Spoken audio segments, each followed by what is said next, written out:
बिस्मिल्लाहिर्रहमानिर्रहीम। अस्सलाम वालेकुम स्टूडेंट्स, मैं हूं हसन फरीद, आपका फिजिक्स टीचर। आज हमारे पास बहुत इंपॉर्टेंट लॉन्ग क्वेश्चन है डिस्कस करने को, और उस लॉन्ग क्वेश्चन का नाम है जी law of conservation of linear momentum. तो आइए स्टार्ट करते हैं स्टूडेंट्स आज का लेक्चर। स्टूडेंट्स, आज का लेक्चर है हमारे पास law of conservation of momentum. लेकिन जब मैं मोमेंटम की बात करूंगा तो मेरा मतलब होगा लीनियर मोमेंटम। ये बात इसलिए बता रहा हूं क्योंकि हमारे पास और भी किस्म के मोमेंटम्स होते हैं। मिसाल के तौर पर जब हम चैप्टर नंबर 5 पढ़ेंगे तो उसमें हम डिस्कस करेंगे घूमती हुई चीजों के पास भी मोमेंटम होता है। उसे मैं लीनियर मोमेंटम नहीं कह सकता क्योंकि वो रोटेट कर रही है बॉडीज, तो मैं कहूंगा उनके पास एंगुलर मोमेंटम है। बहरहाल आज का जो हमारा टॉपिक है वो लीनियर मोमेंटम से रिलेटेड है। नाउ स्टूडेंट्स, ये लीनियर मोमेंटम का लॉ जो है ये कैसे आया, इसके पीछे क्या थॉट थी? स्टूडेंट्स, ये आपके सामने एक इंस्ट्रूमेंट है जिसे हम बोलते हैं न्यूटन्स क्रेडल। न्यूटन क्रेडल में अगर आप देखें, आप एक बॉल को पीछे लेकर जाकर छोड़ें तो आप देखेंगे कि वो जब हिट करेगी तो आगे भी एक ही बॉल जाएगी उसी हाइट तक। और अगर आप इसी तरह से दो बॉल्स जो हैं उनको इस तरह से हिट करें तो हमारे पास दो बॉल्स आगे जाएंगी। यानी कि हम कह सकते हैं कि यार ये जो कोलिजन हो रहे हैं ये रैंडम नहीं है, ये बगैर किसी कानून के, बगैर किसी लॉ के नहीं हो सकते, बल्कि लग ऐसे रहा है जैसे इनके पीछे कोई प्रॉपर रीजन है, कोई प्रॉपर लॉजिक है। वो लॉजिक जब चीजें टकराती हैं, वो कानून जब चीजें टकराती हैं तो वो किन कानून पर अमल करते हैं, किन लॉज को फॉलो करते हैं, क्योंकि रैंडम तो नहीं है। रैंडम होता तो क्या होता कि एक बॉल टकराए तो कभी दो आगे चली जाए, कभी तीन आगे चली जाए। लेकिन हम देखते हैं जब भी एक बॉल आती है तो एक बॉल आगे जाती है, जब दो बॉल्स आती हैं तो दो बॉल्स आगे जाती हैं। इसका मतलब ये हुआ कि यहाँ पर कोई प्रॉपर लॉ है। तो जब हमने इन्वेस्टिगेट किया तो पता चला कि ये law of conservation of linear momentum है। तो आइए स्टूडेंट्स देखते हैं ये law of conservation of linear momentum actually में है क्या। स्टूडेंट, इस लॉ को पढ़ने से पहले आपको दो बातें बताऊंगा। पहली चीज जो बड़ी इंपॉर्टेंट है वो ये है कि हम एक सिस्टम इमेजिन करेंगे, जैसे मैंने आप लोगों के सामने बताया, मैं भी बताता हूं, इन डायग्राम्स को एक्सप्लेन करता हूं। लेकिन आप देख रहे हैं कि यहाँ पर आपको दो बॉल्स नजर आ रही हैं। याद रखिएगा, अगर आप law of conservation of momentum को पढ़ना चाहते हैं तो आपको एक बड़ी ही कंट्रोल्ड सिचुएशन में उसको पढ़ना होगा। यानी कि अगर मैं ये कहूं कि हमें एक ऐसा सिस्टम बनाना होगा जिसमें बाहर से किसी किस्म की फोर्स ना लग रही हो, तभी हम सिस्टम को प्रॉपरली पढ़ पाएंगे, स्टडी कर सकेंगे। इसका मतलब हमें एक ऐसा सिस्टम चाहिए जिसमें बाहर से कोई फोर्स ना लग रही हो। स्टूडेंट्स, ऐसे सिस्टम को क्या कहते हैं? ऐसे सिस्टम को कहते हैं आइसोलेटेड सिस्टम। तो हमने एक आइसोलेटेड सिस्टम इमेजिन किया। तो what is an isolated system? In which no external force acts on the system। बाहर से किसी किस्म की कोई फोर्स ना लग रही हो। मिसाल के तौर पर अगर मैं ये एक कंटेनर लूं गैसेस का, अब क्योंकि ये कंटेनर क्लोज है तो इस गैसेस पर बाहर से किसी किस्म की कोई एक्सटर्नल फोर्स नहीं लग सकती। तो फिर ये जो टकराएंगे, जो भी चेंजेस आएंगी वो विद इन द सिस्टम होंगी, उसी सिस्टम के अंदर से होंगी। बाहर से कोई फैक्टर इस सिस्टम को डिस्टर्ब नहीं कर रहा। तो स्टूडेंट्स, ये एक आइसोलेटेड सिस्टम की एग्जांपल है। तो ये एग्जांपल भी मैं लिख देता हूं कि क्लोज कंटेनर ऑफ गैस। अब आइसोलेटेड सिस्टम तो हम लोगों ने इमेजिन कर लिया। उस आइसोलेटेड सिस्टम के अंदर मजीद हमने क्या चीजें इमेजिन करनी है वो भी हम देख लेते हैं। स्टूडेंट्स, इसको मैं कहूंगा एक्सप्लेनेशन। आपको मालूम है जब भी मैं एक्सप्लेनेशन की बात करता हूं तो यूजुअली उसमें जो पहला पैराग्राफ होता है आपके आर्टिकल का, जिसमें उसने पूरी सिचुएशन को एक्सप्लेन किया था, वो आपने लिखना है। तो मैं इसमें यहां पर फिर से लिख देता हूं कि आपने अपनी बुक की जो लाइंस हैं कोशिश करें एग्जैक्ट वही लिखें। लेकिन उसमें क्या चीज आएगी वो मैं आपको बताता हूं। सबसे पहले आप लोगों ने इमेजिन करनी है कि आपके पास दो बॉल्स हैं, क्योंकि आप मोमेंटम को जो है वो स्टडी कर रहे हैं, उसके लिए चीजों को टकराना जरूरी है, तो कम से कम दो चीजें तो होंगी हमारे पास। तो हमने क्या किया, हमने कंसीडर किया कि हमारे पास क्या है, 2 स्मूथ बट हार्ड बॉल्स। अब ये स्मूथ और हार्ड, ये दो वर्ड्स हैं, क्यों डिस्कस किए? ताकि हमारी स्टडी जो है वो ज्यादा प्रिसाइज हो। स्मूथ बॉल्स क्या होंगी स्टूडेंट्स? अगर आप देखें, ये मेरे पास एक स्मूथ बॉल नहीं है, क्योंकि इसकी जो हमारे पास बाउंड्री है, आप देख रहे हैं कहीं ऊपर है कहीं नीचे। अगर ये बॉल जब टकराएगी तो टकराने के बाद आपके पास जो दोनों बॉल्स हैं वो एक डायरेक्शन में मूव नहीं करेंगी। पढ़ा इस सिस्टम को भी जा सकता है, लेकिन हम सिंपल सिचुएशन डिस्कस कर रहे हैं, तो हम क्या करेंगे, हम स्मूथ बॉल्स लेकर आएंगे। स्मूथ बॉल्स में खास बात क्या होगी, जब ये टकराएंगी, क्योंकि बिल्कुल स्मूथ है, इनकी ज्योमेट्री बिल्कुल स्मूथ है, तो टकराने के बाद आप देखेंगे एक स्ट्रेट लाइन में मूव करेंगे। तो इन पर law of conservation of momentum की स्टडी थोड़ी सी आसान है। दूसरा वर्ड क्या है जी? दूसरा वर्ड है हार्ड बॉल्स। आपको याद है स्टूडेंट्स, हमने डिस्कस करना था आइसोलेटेड सिस्टम। आइसोलेटेड सिस्टम क्या होता है? जिसमें बाहर से कोई चीज अंदर ना आए, फोर्स आई मीन। लेकिन आइसोलेटेड सिस्टम वो भी होता है जिसमें अंदर से कोई चीज बाहर ना जाए। मिसाल देता हूं, ये देखिए स्टूडेंट, ये मेरे पास अगर एक स्टील बॉल हो और उसके सामने एक ऐसी बॉल हो जो हार्ड नहीं है, अगर ये टकराएगी तो आपको मालूम है टकराने के बाद ये उस बॉल का स्ट्रक्चर डिफॉर्म कर देगी, उसका स्ट्रक्चर चेंज कर देगी। स्टूडेंट, ऐसा करने के लिए एनर्जी यूज होती है, और वो जो एनर्जी है वो हीट बनकर रिलीज हो जाती है। यानी आपके सिस्टम से कुछ एनर्जी निकल गई। जब आपकी सिस्टम से कुछ एनर्जी निकल गई, आपका सिस्टम तो आइसोलेटेड नहीं रहा, क्योंकि हम तो डिस्कस करना चाह रहे हैं सिस्टम को सिर्फ उस सिचुएशन में जब उसके अंदर से चेंजेस आए और सारी की सारी एनर्जी उस सिस्टम के अंदर मौजूद रहे। इसलिए हम कैसी बॉल्स लेंगे? Hard balls. जैसे दो स्टील की बॉल्स अगर जब ये टकराएंगी तो टकराने के बाद ये डिफॉर्म नहीं होंगी, क्योंकि ये बहुत सख्त है, हार्ड है।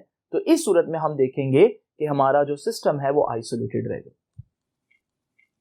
नाउ स्टूडेंट्स, उसके बाद आप क्या करेंगे? ये देखिए, अब आप लोगों ने ये सिस्टम ले लिया, हमने दो बॉल्स ले ली, और आप ये सारी बातें लिखेंगे जो अब मैं नहीं लिख रहा। और आपने क्या लिखना है इसमें जी? आपने लिखना है कि consider to ball M1 and M2। ये दो बॉल्स इमेजिन करें, एक का मैस M1 है और एक का मैस M2 है।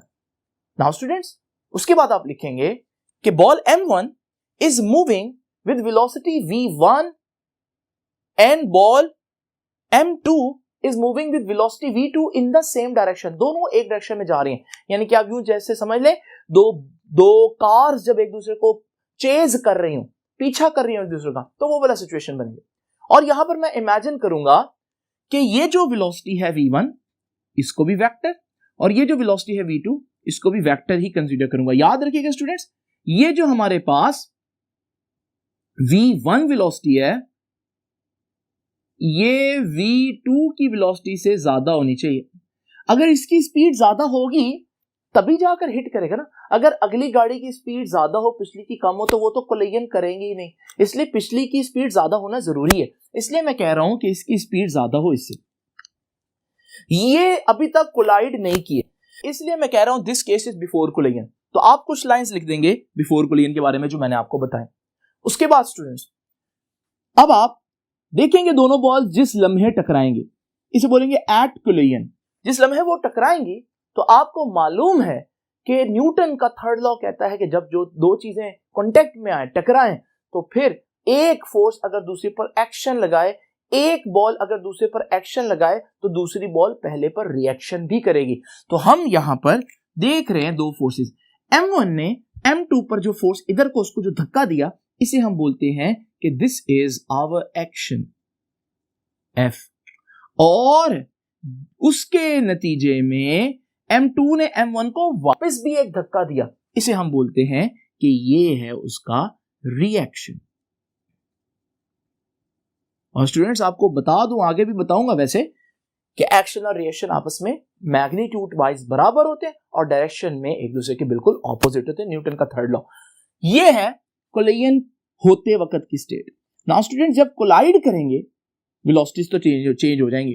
पहले इसकी वेलोसिटी थी V1, अब इसकी कोलिजन के बाद आफ्टर कोलिजन इसकी वेलोसिटी होगी V1 डैश। ये डैश, डैश का मतलब है आफ्टर कोलिजन। और इसकी वेलोसिटी थी V2, अब इसकी वेलोसिटी होगी v2 डैश। अब हम जरा देखते हैं ये कोलिजन जो है इसमें क्या खास बात है और ये किस असूल या किन लॉज को फॉलो करते हुए ये कोलिजन हुआ है। तो स्टूडेंट्स ये सारी बातें आपने देखनी है। सबसे पहले आप बताएंगे सिस्टम में क्या है, उसके बाद आप बताएंगे टकराने से पहले की क्या सिचुएशन है, फिर आप बताएंगे टकराते हुए क्या हुआ एक्शन और रिएक्शन, और फिर आप बताएंगे टकराने के बाद वेलोसिटीज v1 डैश और v2 डैश होगी। तो ये आपका एक्सप्लेनेशन का पैराग्राफ बन जाएगा। अब हम डिस्कस करेंगे इसकी मैथमेटिकल डेरिवेशन।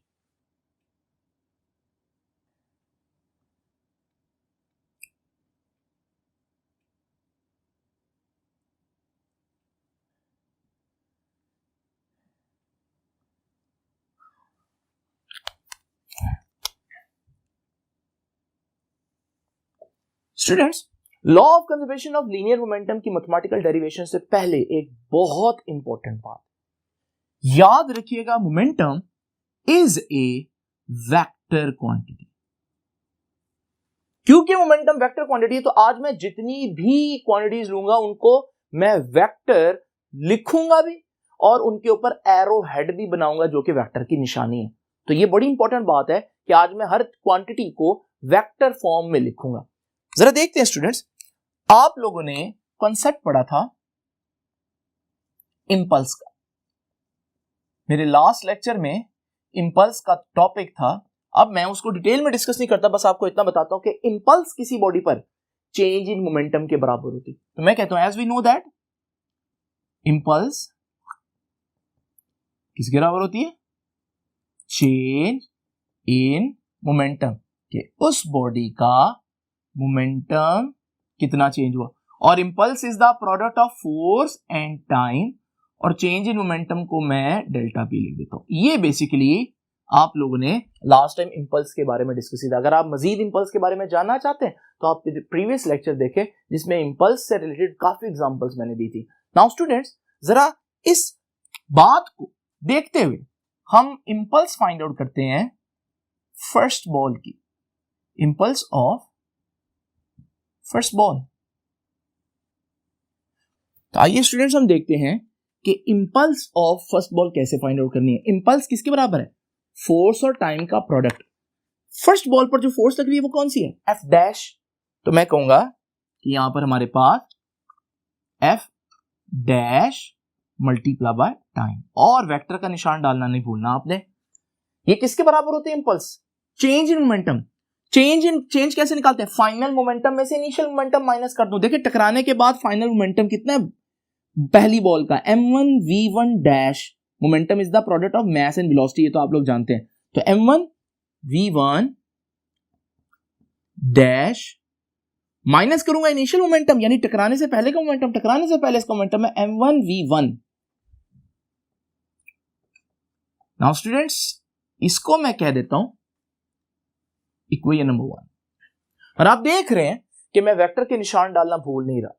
नाउ स्टूडेंट्स, अब जरा हम डिस्कस करते हैं कि इसी तरह से हम इंपल्स फाइंड आउट कर सकते हैं सेकंड बॉल पर। तो इंपल्स ऑफ सेकंड बॉल, तो सेकंड बॉल को जरा देखते हैं। सेकंड बॉल पे भी इंपल्स तो फोर्स और टाइम का प्रोडक्ट ही होगा ना। तो सेकंड बॉल पर जो फोर्स लग रही है वो कितनी है, सेकंड बॉल पर जो फोर्स लग रही है वो एफ है और साथ टाइम का प्रोडक्ट। स्टूडेंट्स, एफ के ऊपर वेक्टर का निशान डालना नहीं भूलना। किसके बराबर होगा, चेंज इन मोमेंटम। ये देखते हैं जी, फाइनल मोमेंटम सेकंड बॉल का कितना है, m2 v2 डैश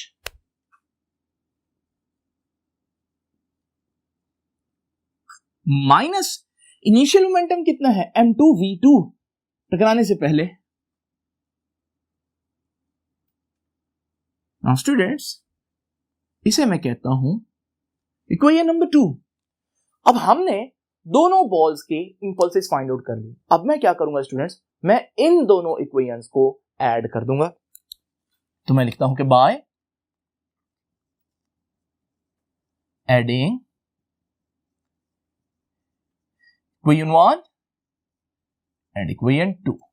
इक्वेशंस कैसे ऐड की जाती हैं, जब दो इक्वेशंस को ऐड करें, लेफ्ट हैंड साइड में ऐड की जाती है और राइट हैंड साइड में ऐड की जाती है। Simple is that.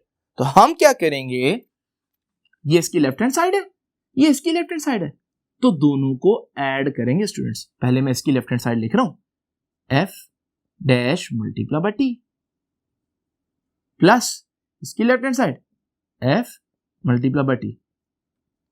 स्टूडेंट्स कोई गलती नजर आ रही है उसमें? हाँ जी, वेक्टर का निशान नहीं डाला मैंने। Now students right hand side में ऐड होगी। पहले इसकी राइट हैंड साइड लिखता हूं m1 v1 dash minus m1 v1 plus m2 v2 dash minus m2 v2। Students vector के निशान भी देख लीजिए, सारे डाल रहा हूं। अब जरा देखिए, हम यहां से t कॉमन ले सकते हैं, ये भी t है, ये भी t है, तो t एक दफा कॉमन ले ले। तो जब मैं t कॉमन लूंगा अंदर क्या रह जाएगा जरा देखते हैं स्टूडेंट्स। यहां से रह जाएगा f डैश प्लस यहां रह जाएगा f। यहां पर हमारे पास बाकी चीज एज इट इज रहेगी, m1 v1 dash minus m1 v1 plus m2 v2 dash minus m2 v2।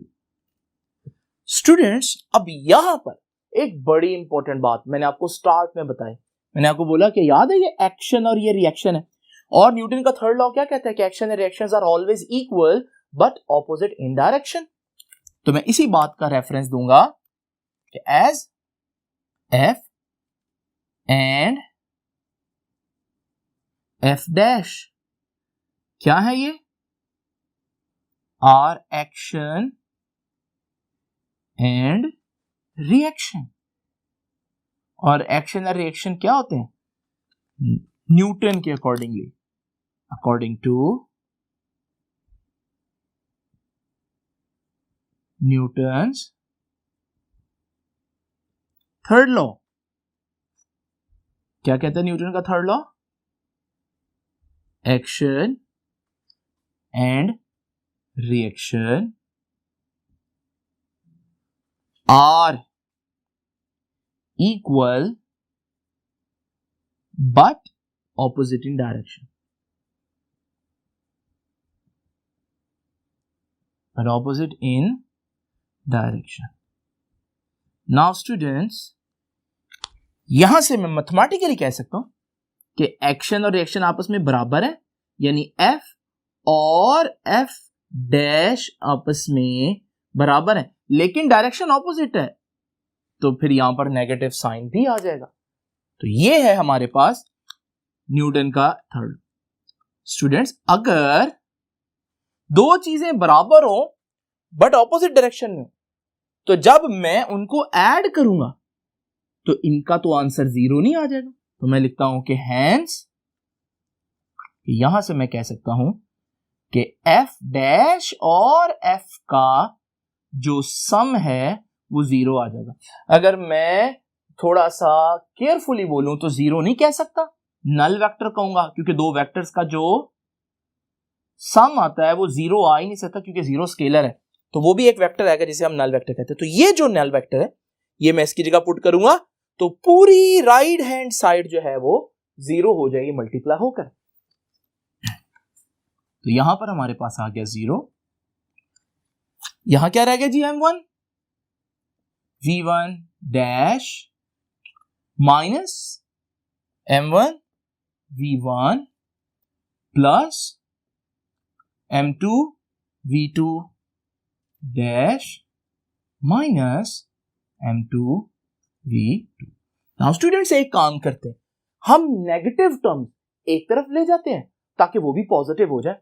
ये देखिए माइनस m1 v1 उधर जाकर plus m1 v1 minus m2 v2 भी उधर जाकर लेफ्ट साइड पर प्लस m2 v2। ये दोनों चले गए, ये रह गई वापस इसी जगह पर m1 v1 डैश, और ये भी यहां रह गई m2 v2 डैश। स्टूडेंट्स ये बहुत इंपॉर्टेंट इक्वेशन है, और अभी मैं इस इक्वेशन को आपको बताता हूं कि इसको पढ़ना कैसे। ये देखिए 4 टर्म्स नजर आ रही हैं, 2 लेफ्ट साइड पर 2 राइट साइड पर। लेफ्ट साइड पर जो दोनों टर्म्स है अगर आप गौर करें तो उनमें डैश नहीं है, जबकि राइट साइड पर जो दोनों टर्म्स हैं उनमें डैश है, और डैश किसकी निशानी है स्टूडेंट्स? आफ्टर कोलिजन, और डैश के बगैर वाली टर्म्स बिफोर कोलिजन। यानी कि ये तो टकराने से पहले की सिचुएशन बता रहा है और ये टकराने के बाद की सिचुएशन। M1V1, M1 तो पहली बॉल थी, तो ये क्या हुआ फिर? ये पहली बॉल का मोमेंटम हुआ, और वो भी कब? टकराने से पहले। ये क्या हुआ स्टूडेंट्स? M2 दूसरी बॉल, और डैश भी नहीं है, ये दूसरी बॉल का मोमेंटम हो टकराने से पहले। पहली बॉल का मोमेंटम टकराने से पहले, दूसरी बॉल का मोमेंटम टकराने से पहले, तो मैं कहूंगा ये तो पूरे सिस्टम का मोमेंटम हुआ टकराने से पहले। तो इसका मतलब हम कह सकते हैं कि लेफ्ट साइड पर जो चीज लिखी है एक्चुअली में वो क्या है? This is total linear momentum before collision. टकराने से पहले टोटल लीनियर मोमेंटम, दोनों बॉल्स का लीनियर मोमेंटम या पूरे सिस्टम का लीनियर मोमेंटम, क्योंकि हमारे पूरे सिस्टम में दो बॉल्स ही तो थी। नाउ स्टूडेंट्स जरा राइट हैंड साइड को ट्रांसलेट करते हैं। M1 पहली बॉल, लेकिन डैश आ रहा है, इसका मतलब क्या है कि मैं टकराने के बाद की बात कर रहा हूं। तो फिर ये क्या हुआ? ये मोमेंटम ऑफ फर्स्ट बॉल हुआ आफ्टर कोलिजन, और ये क्या हुआ फिर? Momentum of second ball after collision. और फिर ये राइट हैंड साइड पूरी की पूरी क्या है? कि टोटल मोमेंटम आफ्टर कोलिजन। तो total linear momentum after collision.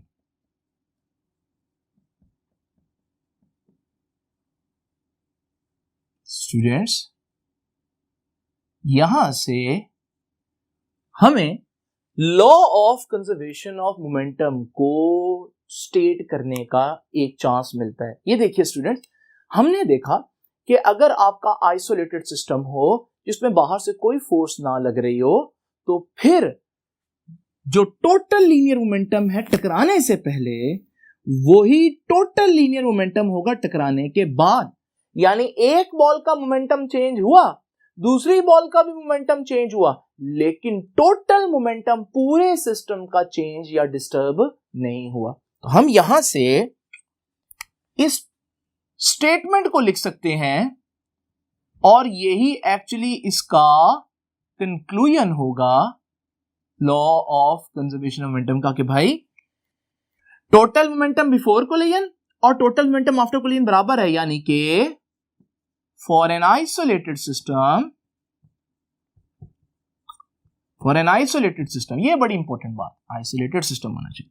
For an isolated system total change in linear momentum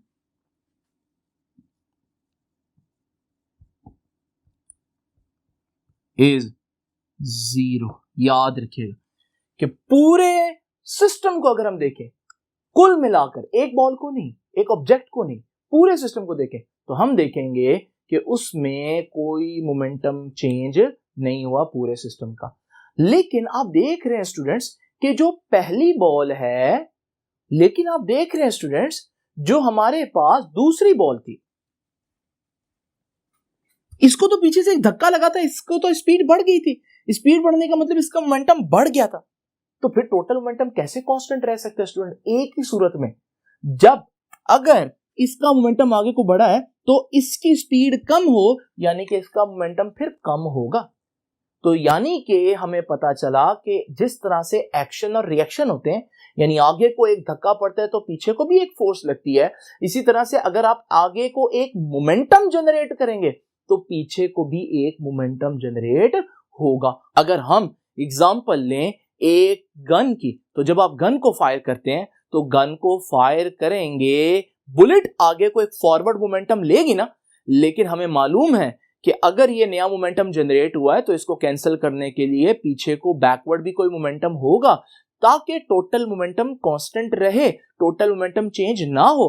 तो फिर हम देखेंगे कि हमारे पास जब फायर करते हैं तो जो गन होती है उसको एक बैकवर्ड थ्रस्ट, एक पीछे को एक धक्का लगता है और वो अच्छा खासा स्ट्रांग होता है। तो ये सारी बातें हमें किस तरह से पता चली?